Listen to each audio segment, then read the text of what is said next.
Sometimes a single moment shatters everything we think we know about success. It exposes the truth we've been running from, that a life overflowing with achievements can still feel painfully empty.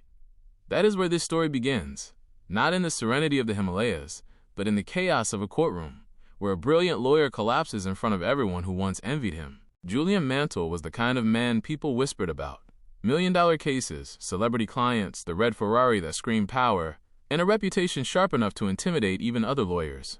He lived fast, worked faster, and burned through life like a man trying to outrun his own shadow. But the shadow always catches up. When his heart gave out, the silence that followed felt like a verdict.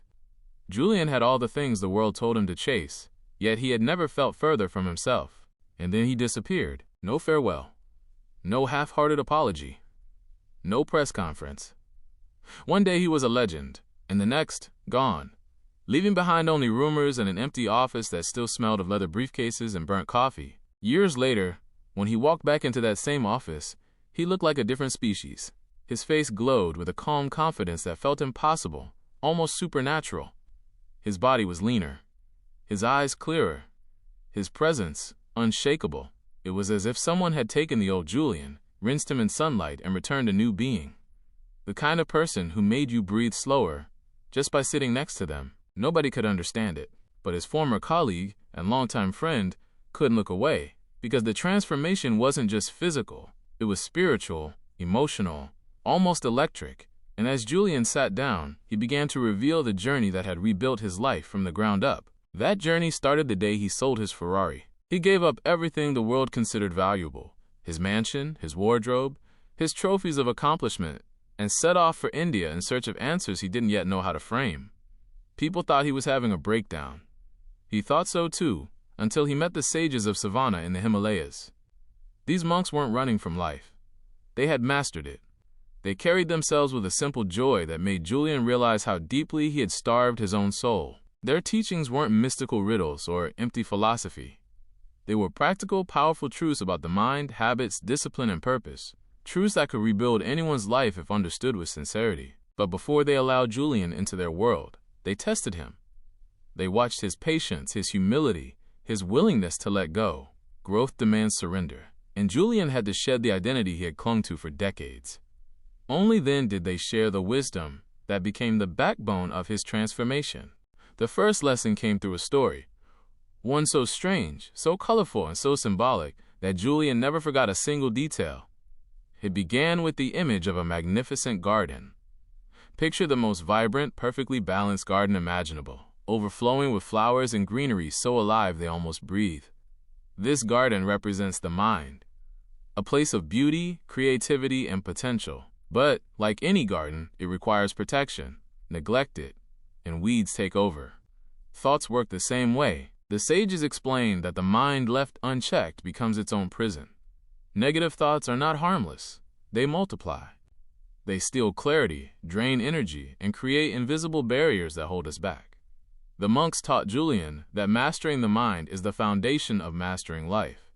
Everything else grows from there. So he learned a ritual. A simple daily practice he carried into every morning afterward, sitting in silence, focusing on one positive, empowering thought, and letting it anchor his mind like a lighthouse in the fog. The exercise wasn't dramatic. It wasn't glamorous, but it was transformative. Over time, Julian trained his mind like a muscle, shaping it into a tool instead of a tormentor. But the garden wasn't the only symbol. As the story continued, a giant red lighthouse rose in the center of that garden.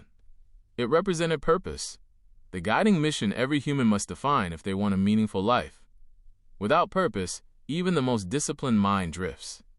Purpose gives direction to our thoughts, energy to our actions, and determination to our habits. Julian realized he had lived most of his life without purpose. He had chased victories because they were shiny, not because they mattered. The sages challenged him to choose one deeply meaningful goal, something aligned with his heart instead of his ego. And once chosen, he had to commit to it with the same intensity he once gave to winning legal battles. The monks taught him something counterintuitive, that purpose is not discovered through thinking, but through living, through curiosity, courage, experimentation. Clarity grows from movement, not from waiting for inspiration. Julian learned to break big goals into tiny victories, Small daily steps that, over time, built momentum. Progress, no matter how slow, was infinitely better than perfection without action. The next image in the story appeared suddenly, a sumo wrestler, enormous and almost comically out of place in the peaceful garden. He symbolized a deeper truth, the power of discipline. Not the harsh kind that punishes, but the kind that frees. The sage Yogi Raman explained that discipline creates space for excellence. Without it, even the strongest purpose collapses under the weight of inconsistency. The wrestler wore nothing but a pink wire cable around his waist, a symbol of the tiny yet powerful habits that support a fulfilling life. Habits may seem small, even unimportant, but they shape destiny. Julian learned to build rituals that supported clarity, health, productivity, and gratitude. The monks called these rituals his personal wires, threads that bound his days with intention and kept him aligned with his goals. One ritual stood out, rising with the sun. The monks believed that the early morning carried a special energy, a clarity untouched by the noise of the world. Starting the day consciously, instead of reacting to chaos, created a ripple effect that shaped the next 24 hours. Another ritual was the 10-minute rule, dedicating a small but non-negotiable slice of time every day to self-mastery. No excuses, no negotiating, just a simple commitment repeated with devotion. The story shifted again, introducing a mysterious golden stopwatch discovered by the wrestler after he fell unconscious. This stopwatch represented time, the most precious resource a human has. Julian realized he had wasted decades believing he was too busy, when in truth he was unfocused. The monks taught him that time is not something we find, it is something we design. Every moment must be spent intentionally, or it slips through our fingers like water. They showed him techniques to increase focus, eliminate distractions, and live with urgency. Not the frantic urgency of stress, but the purposeful urgency of someone who knows life is finite. He learned that saying yes to everything is a silent enemy of productivity. The monks taught him to protect his time fiercely, like a priceless treasure. As Julian listened to the sages, he understood that he had never truly valued the hours he had been given. He had traded years of life for money, status, and superficial validation. The monks awakened a quiet truth inside him, that a meaningful life is built not in years, but in moments. Conscious, intentional, fully lived moments. And then came the final image of the tale, a fragrant, yellow rose. Its scent represented a life of service, compassion, and contribution. The monks explained that true fulfillment doesn't come from personal success alone. It comes from touching the lives of others, from lifting people up, from giving without keeping score. Julian realized that his old life had been driven by competition and ego. His new life would be built on kindness. But understanding these symbols was only the beginning. Each one came with a practice, a discipline, a shift in perspective that Julian had to embrace in the real world.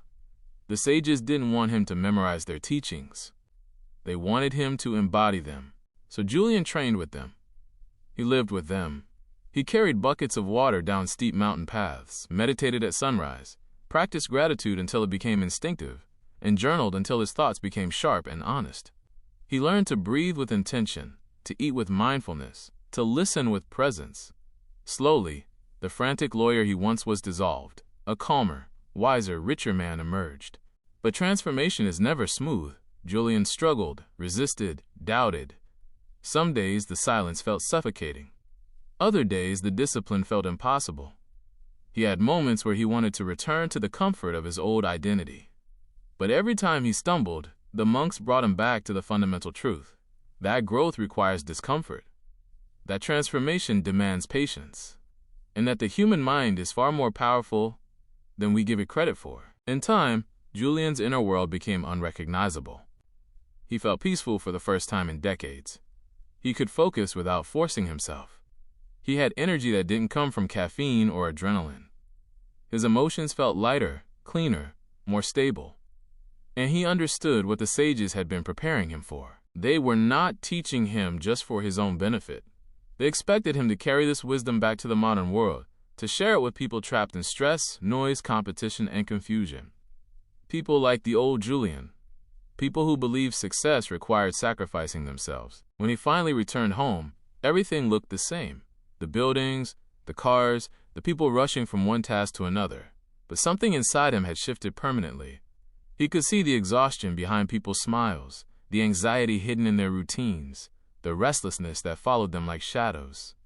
He had once lived the same way, blindly chasing a life that never felt like enough. Now he carried a different mission: to help others escape the invisible prisons they didn't even realize they had built. That is why he walked into his former colleague's office that day. Not to boast, not to preach, but to pass on the blueprint that had rebuilt his life. The blueprint of the garden, the lighthouse, the sumo wrestler, the cable, the stopwatch, and the fragrant rose. A blueprint as old as wisdom itself, yet needed now more than ever. And as he began sharing these lessons, something unexpected happened. His friend felt a shift inside, a spark of curiosity, a question forming quietly. If Julian could change his life so completely, what was stopping anyone else? But Julian wasn't done.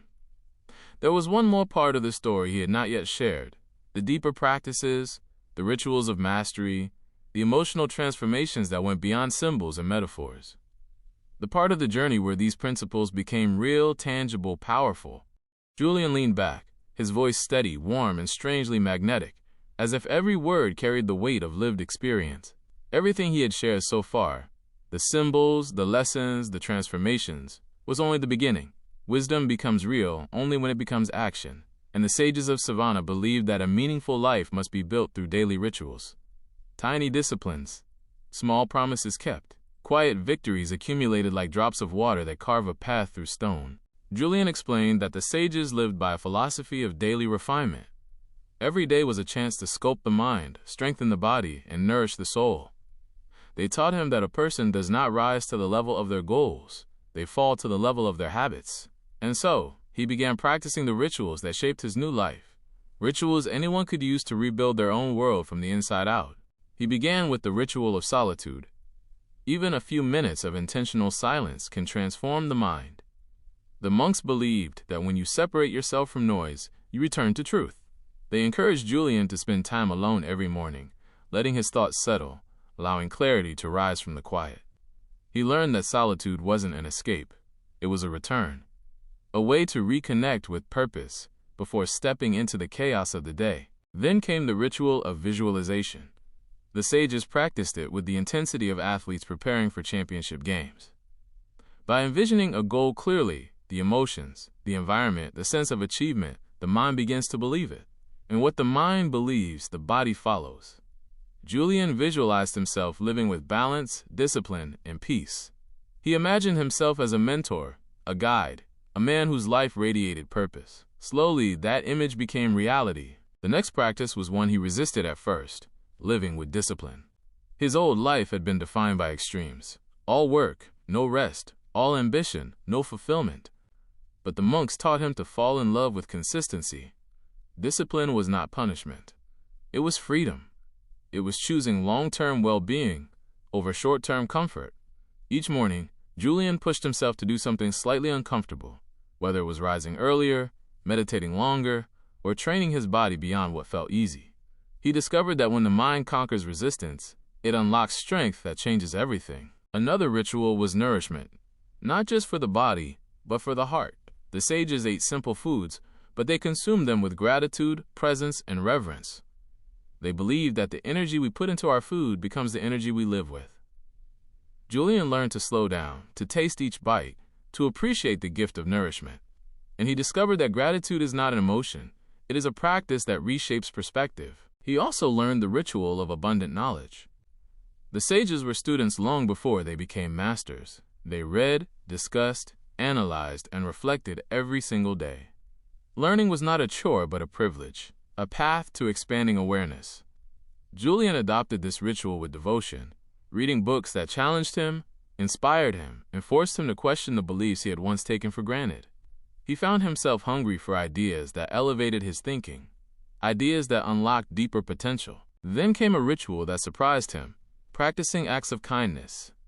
Not grand gestures, small ones. Smiling at strangers, listening without interruption, offering help without waiting to be asked. The monks believed kindness was a form of spiritual wealth. The more you gave, the richer you became. Julian realized he had spent years competing, but almost no time connecting. Now he understood that the heart expands through giving, not achieving. Another ritual was mastering the mind through self-talk. The sages taught him that the most important conversation is the one you have with yourself. Words shape identity. Thoughts shape destiny. Julian learned to speak to himself with intention, replacing criticism with encouragement. He didn't lie to himself, he uplifted himself. And slowly, the old voice of stress and insecurity faded, replaced by a voice that felt strong, calm, and capable. The final ritual was simplicity. The sages lived with few possessions, not because they rejected the world, but because they refused to be owned by it. They believed that clarity thrives in simplicity, that peace is found not in having more, but in needing less. Julian returned to his old world with this principle rooted deeply in his heart. He saw the excessive clutter people carried, not just physical, but emotional, and understood how it drained their energy. Simplicity became his compass, guiding him to focus on what truly mattered. As Julian shared these rituals, his friend listened with growing curiosity. Each principle felt like an invitation to rebuild life with intention. But the real power lay in how these principles combined.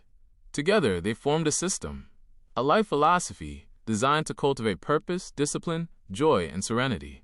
Still, Julian wasn't finished. He revealed something deeper, what he called the emotional transformation.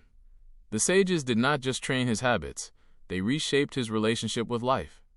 They taught him how to embrace stillness without feeling bored, how to face discomfort without resisting, how to pursue goals without becoming consumed by them. They showed him how to detach from outcomes while giving full effort. This paradox, full-hearted action with peaceful detachment, became the core of his freedom. He learned to release the burden of the past, the guilt, the regrets, the self-criticism he had carried like invisible chains. The monks guided him through meditation that allowed him to see those memories without judgment, to understand them, and to let them go. He discovered that peace does not come from controlling the world, but from releasing the need to control it. He learned to stop living in the future. His old life had been an endless obsession with what was next. Next case, next victory, next purchase. But the sages taught him that when you live always ahead of the present, you never truly live at all.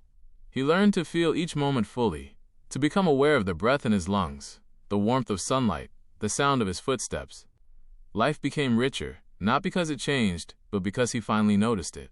And then there was a lesson he had never expected. Joy is a discipline, not a random emotion, not something granted by luck. It is cultivated through choices. Choices to appreciate, to slow down, to find meaning in small things. Julian felt a lightness in his spirit that once seemed impossible. Joy wasn't fragile anymore. It was steady, like a flame protected from the wind. His friend listened, absorbing each word, feeling a stirring he had buried under years of routine. As Julian spoke, the room felt charged, as if the walls themselves were leaning in.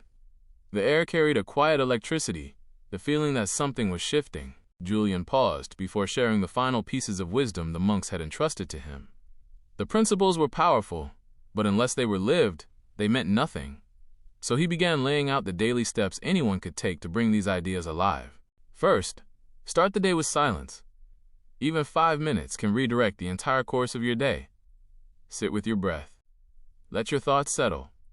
Begin with intention instead of reaction. Second, set a single meaningful goal every morning. One goal that aligns with your deeper purpose. Not a to-do task, but a mission. Something that moves your life forward.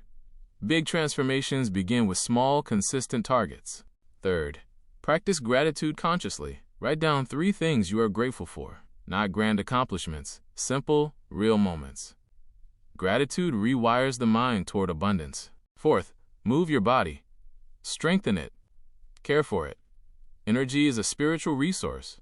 The monks believed that a strong body fuels a strong mind, and Julian found this to be true every day. Fifth, do one uncomfortable thing. Growth hides behind resistance, whether it is speaking up, waking earlier, taking a cold shower, or tackling a task you've avoided. Face something that stretches you. Sixth, study something uplifting every day. Even 10 minutes of reading, reflection, or learning can shift your thinking and elevate your mindset. Seventh, practice kindness. Choose one act, a message, a compliment, a small gesture.